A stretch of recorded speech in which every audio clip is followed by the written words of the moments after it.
Welcome back to the Rogers pregame show.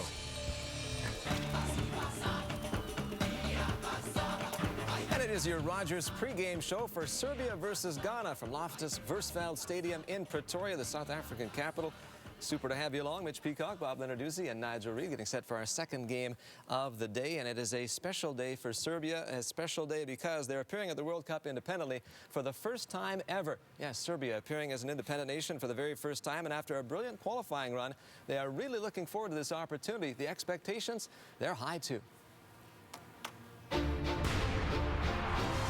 Football's finest. Brought to you by the new Gillette Fusion Pro Glide with thinner blades for less tug and pull.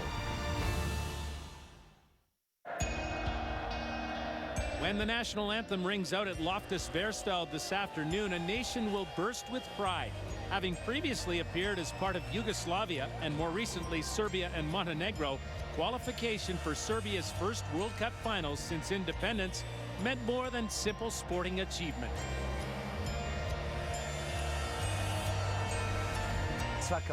With every game, life will come to a standstill. On squares, in houses, everywhere, eyes will be on us. We are conscious of that responsibility, and we are aware that the nation deserves that we give them joy. Expectations will be high. After all, Radomir Antic's side were impressive in topping a tough qualifying group that included France and Romania. It's no surprise that the team arrived in South Africa in a relaxed mood, ready to prove themselves on the world's biggest stage. Firstly, they are amazing guys.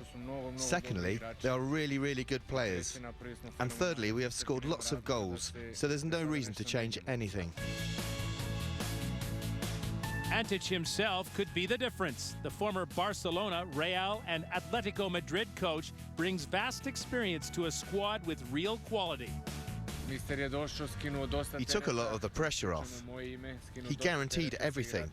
He was responsible for everything. All we had to do was transfer his ideas to the field. So with a coach inspiring confidence and a team ready to announce itself on the world stage, an independent Serbia may well live up to the hopes of their proud supporters.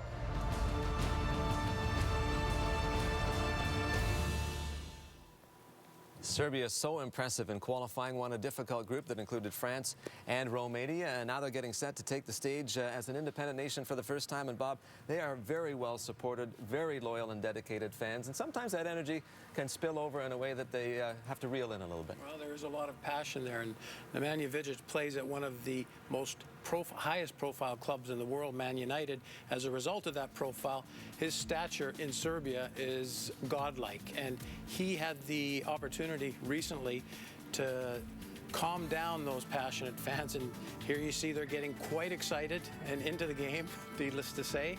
And it was Vidic who took the opportunity to get on the microphone and use his fame in a way to calm the crowd down, and he did just that. So he's obviously a leader on the field and a leader off the field, but there's more to this Serbian team, Nigel, than just Vidic. Great expectations as far as the Serbians are concerned. Vidic is the rock at the back, as he's proved, as you rightly say, for Manchester United. But they have a strong spine. They're captained by Dejan Stankovic of Inter Milan, who's just won the Champions League. He'll be patrolling in midfield. He's got a shot on him as well.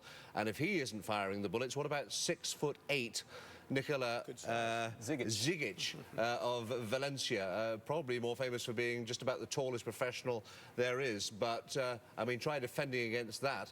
You probably need a stepladder to get anywhere near him on a cross or a corner, I would think. So they have plenty going for them, the Serbs. They certainly do. And also Branislav Ivanovic, who plays with Chelsea, recognizable name in the team that you have just outlined briefly. And when you're going into a game like this as Serbia, knowing the historical implications, is it a motivating factor as well, or just being at the World Cup is all you need to get fired up? Oh, I think for the Serbians, it's an even more of a motivating factor. The World Cup is great. They're there as an independent. They're very proud people, and they're going to take that opportunity to show what they can do. And they've got, as we've indicated, a very, very good side.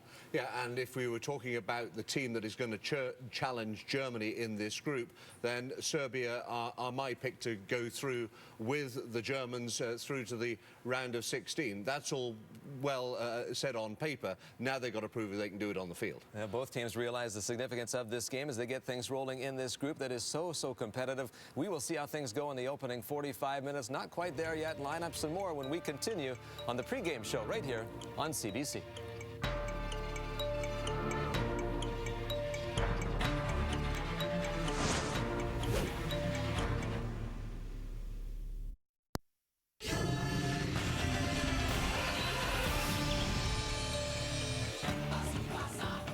Welcome back to the Rogers pregame show, getting you ready for Serbia versus Ghana at Loftus Versfeld Stadium in Pretoria. Mitch Peacock, Bob Leonarduzzi, and Nigel Reid with you. It's great to have you along. You know, Ghana's appearing in the World Cup for the second time ever. 4 years ago, they made it to Germany, and after losing their first game, they won their next two, made it to the round of 16, so a very impressive debut. They're looking for big things from this competition this time around, despite the absence of Michael Essien. And Bob, if you are this Ghana team going in, you bring a certain style, you bring a certain way about you. What are you expecting from them?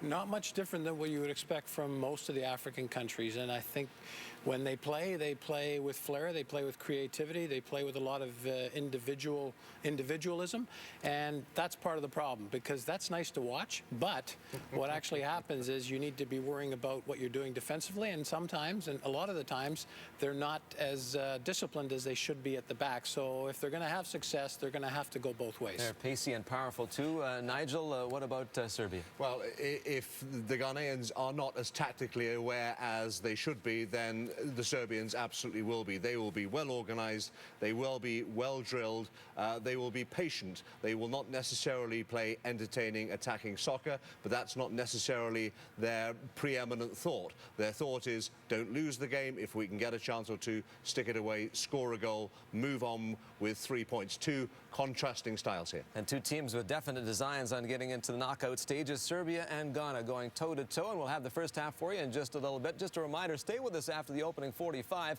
because we will have for you Captain Morgan at the half, highlights, analysis, and a whole lot more as action continues on day 3 of the 2010 FIFA World Cup, South Africa.